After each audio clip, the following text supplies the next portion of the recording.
샬롬 샬롬 샬롬 샬롬 샬롬. 하나님 사랑합니다. 여러분 주 안에서 사랑합니다. 사무엘하 13장 21절에서 29절까지 왕이 이 모든 일을 듣고 심히도 하니라. 21절에서 29절까지 내용 봅니다. 왕이 이 모든 일을 듣고 다윗 왕이 이 모든 일을 듣고 심히도 하니라. 21절에 이렇게 말씀하고 있어요. 압살롬은 암논이 그의 누이 다말을 욕되게 하였으므로 그를 미워하여 암논에 대하여 잘잘못을 압살롬이 말하지 아니하리라.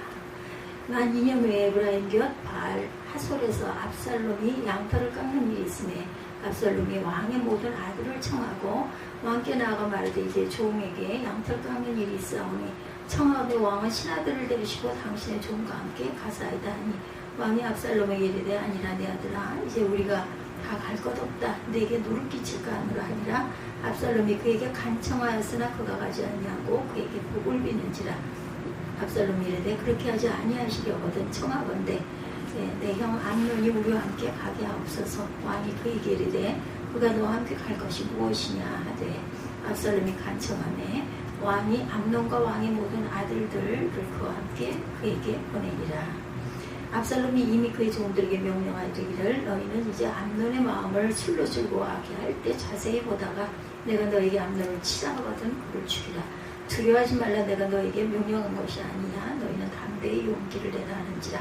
압살롬의 종들이 압살롬의 명령대로 암논에게 행하며 왕의 모든 아들들이 일어나 각기 노새를 타고 도망하니라. 이렇게 해서 원수를 갚는 그러한 내용이 21절부터 29절까지 그리고 나머지 왕자들은 모두 다 말 타고 도망가는 그런 사건이 29절에 나타나 있습니다. 각기 노새를 타고 도망하니라.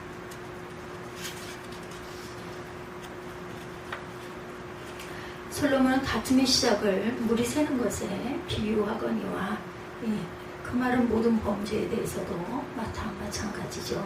일단 방축의 수문이 파괴되면 물은 걷잡을 수 없이 범람하듯이 한 가지 재난 뒤에는 또 다른 재난이 따릅니다. 그래서 결국 어떠하리라고 말하기도 어려울 정도로 우리는 다윗이 암논의 범죄한 소식을 듣고 몹시 진노하였다라는 기사를 접하게 됩니다. 21절이죠.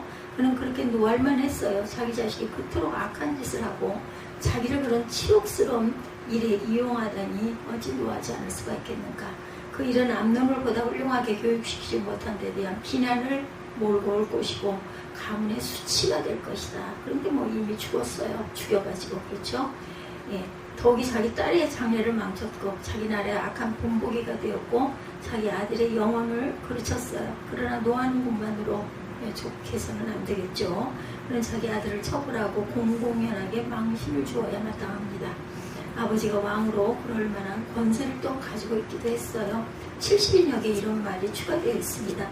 그러나 그는 그 아들 암논의 심령을 슬프게도 아니하였으니 그는 장자였으므로 사랑합니다. 왕세자였기 때문에 어쩔 수가 없었다. 말이 안 되죠. 그는 엘리 제사장의 실수를 범하죠. 엘리는 자기 아들들이 저주를 자청하되 금하지 아니하였다. 사무엘상 3장 13절입니다. 그가 암논을 귀화하였다 하더라도 처벌할 것은 처벌을 했어야 돼요. 그러나 그는 수치를 견딜 수가 없었습니다. 남을 징계하는 자는 자신의 수치를 의식하고 내가 그럴 자격이 없고 나도 똑같은 일을 했기 때문에 그래도 감수하고 행했어야 되죠. 근데 다윗이 그러지 못했어요. 그러므로 그의 노여움은 자기 공의를 대신한 셈이죠. 전도서 8장 11절에 보면 죄에 대한 묵과 때문에 죄인은 더 완악하게 된다 이렇게 증거되어 있습니다. 압살롬은 몹시 분개하죠. 그는 이스라엘의 팥간 노릇을 하려고 결심합니다. 자기 아버지가 암논을 처벌하려고 하지 않으므로 그는 정의감이나 도덕적 원칙에서가 아니라 복수심에서 그 일을 하려고 하죠. 그는 자기 누이가 받은 학대를 자신에 대한 모욕으로 생각합니다. 그래서 그들의 어머니는 이방왕의 딸이었어요. 그렇죠? 사무엘하 3장 3절에 보면 이 때문에 그들은 때때로 형제들에게 이방인의 자식이라는 욕을 먹었던 것 같습니다. 압살롬은 자기 동생이 이방인의 딸로 이런 학대를 받았다고 또 생각을 했을 거예요. 암논이 자기 동생 다말을 창녀처럼 다뤄도 좋다고 생각했다면 자기는 아마 종처럼 생각을 했을 것이다. 이런 생각을 하니 압살롬은 화가 나서 견딜 수가 없었죠. 그러나 암논의 피 외에 그 어떤 것도 자신의 분노를 끌 수 없다고 생각을 합니다. 다음 부분을 봅니다. 계획이 수립. 압살롬은 암논을 미워하였다. 22절이죠. 그 형제를 미워하는 자는 이미 살인한 자고 가인처럼 악한 자에게 속한 자라고 요한일서 3장 11절을 해서 또한 15절에서 증거합니다.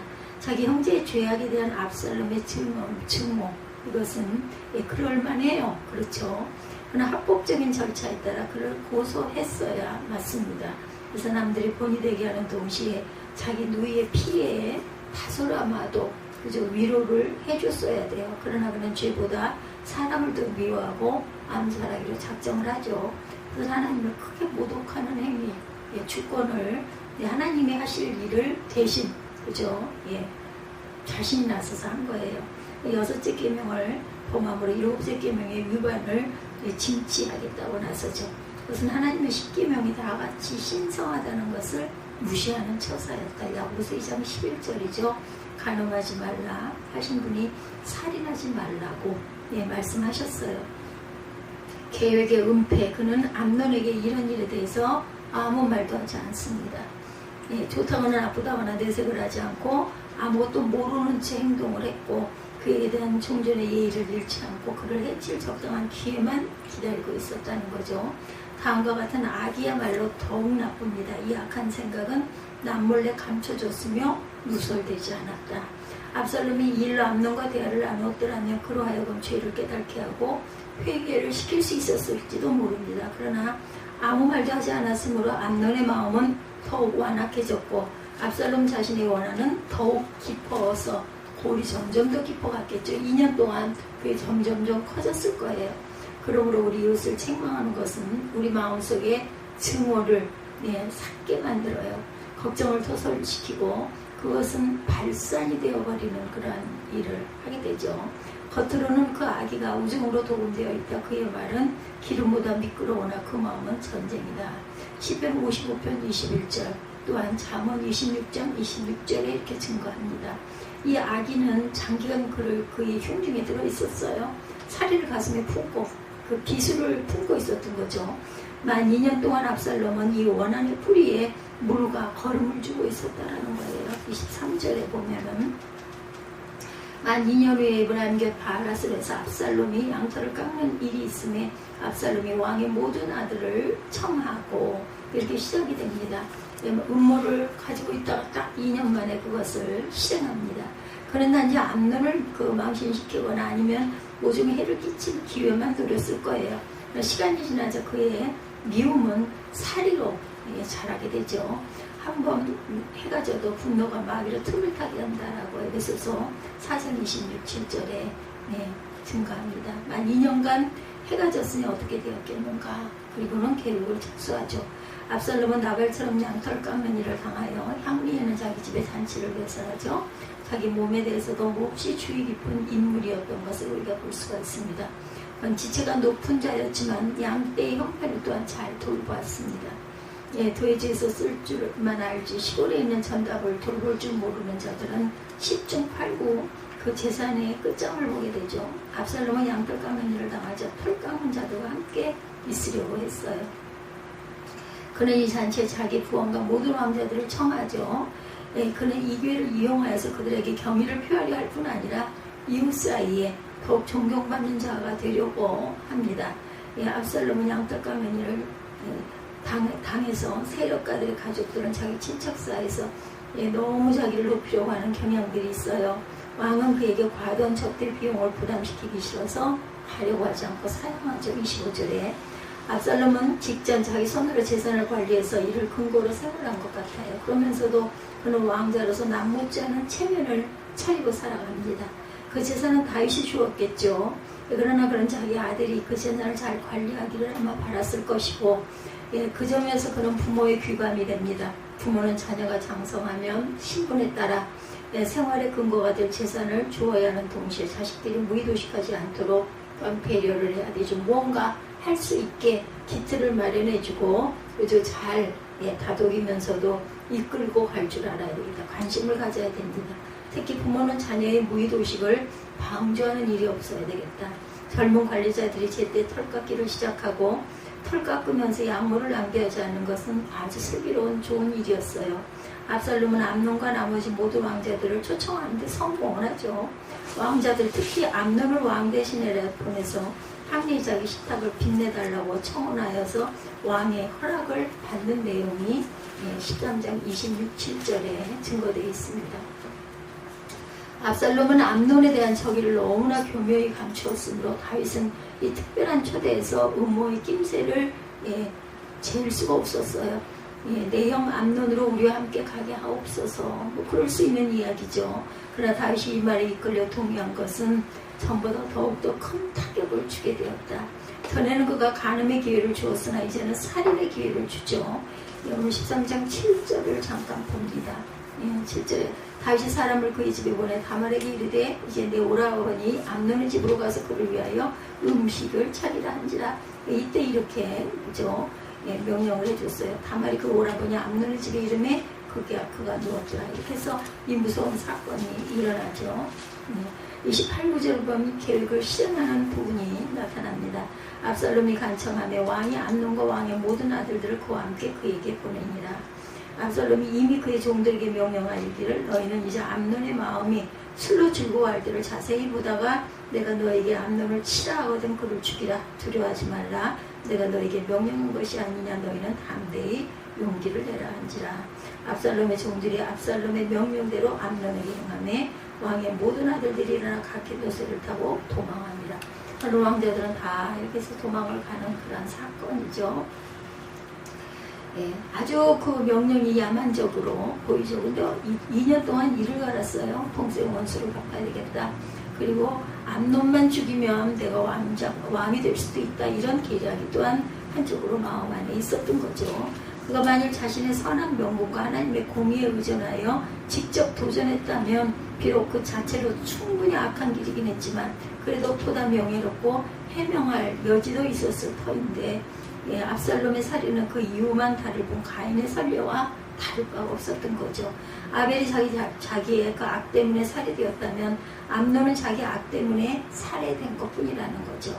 이 죄가 보다 중한 이유를 살펴봅니다. 압살롬은 암논의 마음에 술로 즐거워할 때 그를 살해하고자 했어요. 그는 술 취함 때문에 위험을 전혀 감지하지 못하고 저항할 능력이 거의 없고 이 세상을 떠나기가 가장 적합지 못한 상태에 화를 당하게 됩니다. 그의 악인은 주여 나를 긍휼히 여기소서라고 말할 시간적 여유도 주지 않았고 암논과 육체를 영혼과 육체를 다 멸하려는 그런 작정을 한 거예요. 죽음은 방탕함과 술 취함으로 그 마음이 둔해진 많은 자들에게 얼마나 두렵게 엄습하는지를 우리가 늘 알아야 합니다. 누가복음 21장 34절에 증거되어 있습니다. 그의 사관들은 그 일을 위해 고용되어서 이 범죄에 연루되지 않으면 안 되었어요. 그는 암논을 치라고 명령하기로 되어 있었어요. 그러면 그들은 그에게 청종하여 암논을 죽이지 않을 수가 없었죠. 사관들은 그의 권세로 자기들을 지켜주리라는 가정하에 그의 명령을 따랐습니다. 그러나 하나님의 율법이 살인하지 말라고 명시하고 있는데도 내가 너에게 명한 것이 아니냐? 그것이면 족하다. 너희는 담대히 행해라. 이렇게 명령을 합니다. 그리고 하나님도 사람도 두려워하지 말라는 장담을 하는 격이에요. 멀권을 아주 당당하게 행하죠. 하나님의 율법을 불경스럽게 무시하고 있었다. 하나님을 거스려가면서 자기 주인의 영을 따르는 종들은 그릇되게 교육받은 자들이고 종들에게 그렇게 가르치는 주인은 또한 악한 주인입니다. 자기 영혼을 저주해가면서까지 주인을 기쁘게 해주려는 자들은 너무나 아첨하는 그런 자들이었죠. 눈앞에 코앞의 것만 바라본 거죠. 주인의 큰 소리도 그들을 하나님의 진노로부터 안전하게 지켜주지는 당연히 못합니다. 주인들은 언제나 자기들도 천국의 주님을 두고 있다는 것을 아는 자답게 종들에게 명령할 줄 알아야 되겠다. 그는 왕의 모든 아들의 면전에서 이 일을 행했어요. 그들은 대신들이었죠. 이 일은 그들이 집행하는 공복과 그들이 대표하는 그의 부왕을 모독하는 짓이었고 그의 악행에 두려움이 되어야 할 칼을 멸시하는 것이 됐다라는 것. 이와 반대로 그의 악행은 오히려 그 칼을 차고 있던 자들에게 두려움이 되었습니다. 압살롬이 이런 만행을 저지른 것은 자기 노예의 복수를 위해서뿐만 아니라 아까 말씀드린 대로 왕위 계승을 내가 할 수 있겠다. 셋째 왕자였죠. 암논이 장자였고 황태자였어요. 암논의 그 죄를 인해서 자신의 동생의 그 억울한 한을 풀어주겠다 이런 그 명분하의 마음속에는 내가 왕이 될 거야 이런 계략이 숨어 있었던 거죠. 왕위에 대한 야망이 컸고 장자인 암논만 제거되면 뭐 둘째는 아무것도 아니니까 왕위 계승 전망이 밝다. 이걸 해야 되겠다. 명령이 떨어지자 압살롬의 사람들은 두 번째 왕위 계승자인 자기들의 주인, 자기들을 구해주려는 생각을 하면서 이 일을 행합니다. 다윗의 집에 칼이 떠나지 않으리라던 12장의 경고대로 드디어 그의 집에 칼부림이 일어나게 됩니다. 첫째, 다윗의 장남은 자기의 악으로 말미암아 칼에 엎드러졌고 그 자신이 그 일의 원인이었어요. 그의 아비는 묵인으로 말미암아 이 일에 공범이 됩니다. 그러니까 다윗도 죄를 진 거죠. 둘째, 다윗의 모든 아들은 이를 피해 달아나 공포에 질린 채 돌아갑니다. 그들이 도망한 것은 그 형제 압살롬의 유혈국이 어느 정도 확대될지 몰라서 겁이 나니까 당연히 얼른 도망가자고 도망을 갔겠죠. 이런 그 사건으로 인해서 나중에는 어떻게 돼요? 압살롬이 다윗을 쫓아내려고 죽이려고 왕궁으로 침투해서 말하자면 쿠데타가 일어나는, 그리고 다윗이 맨발로 울면서 도망을 하죠. 그래서 피신하는 그런 사건. 칼이 내 집에 머무리라 12장의 그 말씀이 그대로 이루어지는 그런 그 내용이 나와 있어요. 10장 전체에 보면은 결국은 그 죄로 인하여서 칼이, 그리고 또한 아들이 죽으리라 해서 아들도 죽죠. 이런 사건. 우리가 자녀를 기를 때 어떤 사건이 일어났을 때 털기로 끝날 것이 아니라 정말 온전하게 공의로운 판결, 하나님이 아들 독생자를 십자가에 매단 것과 같이 그러고 싶지 않으셨겠죠? 그런데도 공의를 행하시는 하나님의 마음을 우리가 다시 한번 깨달아 하는 저와 여러분이 되시기를 주님의 이름으로 축복합니다.